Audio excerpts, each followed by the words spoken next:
มาส่งครับพี่น้องเจอส่งเซอร์ลองไปมอนกันนะคลิปวิดีโอปอดเนี่ยดีเป็นลายเกี่ยงกีตาร์แทงลายหนึ่งกันนะมันเป็นจังไหนมันดีละแยกมือซ้ายมือขวาเฮาไล่ลีๆยกก็หูเฮามันดีเลยแหว่งนะยกก็สั่งเฮาเรียนสเกตัวในนำในพ้องที่เขาให้อยู่เนี่ยเหมือนเจอสายเฮาตกเป็นแฟลตกามนั้นเป็นชาว่าจังไหนเฮาติเลยหูเฮาก็เข่งนะเฮาต้องว่าคืดก้ำเกินในเปิ้นตึกห้องดีๆจังไหนเนี่ยก็ฟีลลิ่งมันตกหมดนะเฮาดีอะไรมันยี่กีตาร์ในติ้งน้องในเฮาเฮ็ดถือมันอะไรเป็นอาแก้งนะเป็นอาแก้งในเป็นปอดตอนอะไรเนี่ยเฮามาเตยค่ะเสียงมันแต่เข้ากับในแม็กอินนะสั่งเป็นชื่อในก็ยินซีถ่อมเสียงครับค่ะเป็นปอดตอนไหนค่ะนะเอามาเปลี่ยนกองเลยนะเป็นตัวไหนค่ะนะสาย6ค่ะนะสาย6แล้วก็สาย4ค่ะนะนิ้วกิ่งก้อยนะครับนะแล้วก็สาย5นะแล้วก็เป็นสาย3แล้วก็สาย4ถึงสาย2แล้วก็สาย3กับสาย1ค่ะเอาใหม่ขึ้นค่ะนะเป็นจังได๋ค่ะก่อนร้อย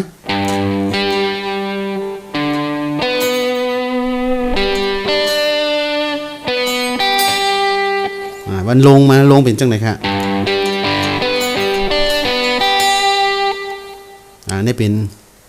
G นะเฮาก็ให้ทีละก็ได้ค่ะขึ้นให้แทงค่ะ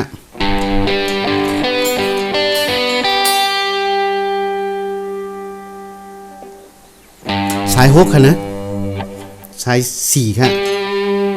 สาย5นะสาย3ค่ะสาย4สาย2สาย3สาย1ให้เป็นจังไหนก็มีปอกขึ้นค่ะนะปอกขึ้นกันให้เป็นจังไหนนะลากตีไหนมาถึงนะ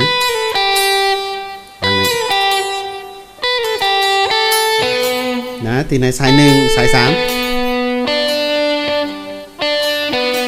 sorry ปอกขึ้นค่ะ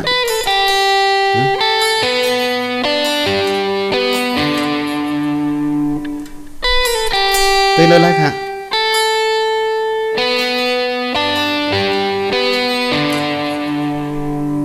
นะเฮามาปวงกันนี่คือมันไหลจังไหนนะ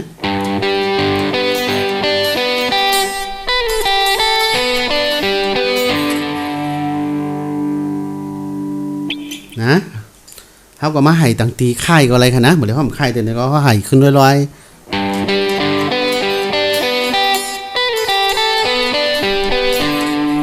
ค่ายมาก็จังไหน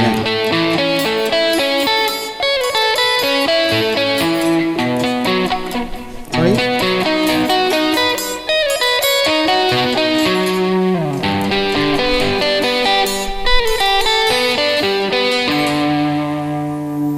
เฮาตองไว้นะเพราะเฮาตองไว้ติ๊กๆเพราะเฮาเรียนตาสีนะเพราะเฮาเรียนตาสีในสกีอันนี้มันจอยอะไรเหมือนจึงเฮาให้โดเรมีฟาโซนะเพราะให้จังไหนเฮาตองนะเหมือนจึงว่าเฮาต้องมาเข่งแต่ก็เข่งสายนั่นน่ะนะเฮาโหลดอะไรมาเฮ็ดจังได๋เฮาเพราะเฮาเรียนจังไหนนะเหมือนจะสกีจังไหนนะเฮาให้ก็ในก็เพราะเฮาเรียนติ๊กๆนี่ก็มันต่างว่าโน้ตตัวละเฮาผิดสายตัวละเฮาผิดเนี่ยเฮาก็ถ่อมนี่นะถ่อมนี่ก็เฮาฮู้กับเดี๋ยวว่าบางปอกสายจ่องในสังสายมันเป็นชาบมาอะไรสังนะใครว่านั่นน่ะนะยกก็นิ้วคอนขวากับนิ้วซ้ายเฮาในเฮาเวียนสายนะเพราะเฮาให้จังได๋เฮาติเลยฮู้ว่าสายเหมือนในสาย6ในสาย4สาย5นะสาย3นะสาย4สาย2จังได๋มันแยกส่วนประสาทอะไรเฮ็ดให้มันนั่นนะใหม่ๆแต่ก็เฮาหลุดฝึกค่ะนะ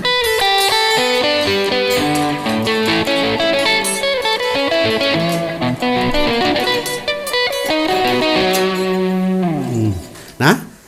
คลิปวิดีโอปอดเนี่ยเป็นลายให้กีตาร์นะถ่ายทอดลงในช่อง YouTube ฮอนน้ำสายสตูดิโอค่ะนะฮอนน้ำสายสตูดิโอเนี่ยได้เป็นลองในกีตาร์เนาะเฮียก็มีพี่น้องหลายๆก็เนาะลองตัดต่ออะไรสังในลองตัดต่อในคามาเร็วในคาแยกเป็นช่องวิดีโอถึงตัดกันนะก็ว่าเหมือนเร็วมันมาสูญสารดอเลกันหนานะมันดีเป็นอันนั้นเป็นใจเสียงหอน้ำสายในดีเนไว้ลองตัดต่อวิดีโอในซอฟต์แวร์นะซอฟต์แวร์ในใจคอมพิวเตอร์ ลอง Photoshop ได้สังลอง After Effects ได้สังแล้วก็ลองในสตูดิโอนะเป็นปลั๊กอินกีตาร์จังได๋ว่าคัดใจจังนั่นดีเป็นใจเสียงของน้ำสายค่ะนะอย่าลืมปันเอ็นปันแฮงอย่าก็แทงอิน มีพี่น้องหลายก็กันย้อนมาว่าใครเฮ็ดสอนกำปุกได้สังเนี่ยเฮ็ดจังได๋ในคาดิแยกช่องนะก็ว่าพอเฮาเอามาไว้ในช่องในมันสุนสานกันน่ะนี่แหละก็อย่าลืมเน็กติดตามปานนีปันแห้งเนาะปานนีปันแห้งเอาเน็กมาหิงก็ Subscribe ก็อย่าลืมก็ปอดตอนนี้ก็ย้อนถึงพี่น้องเฮาขึ้นอยากมาส่งใส่กำค่ามาส่งค่า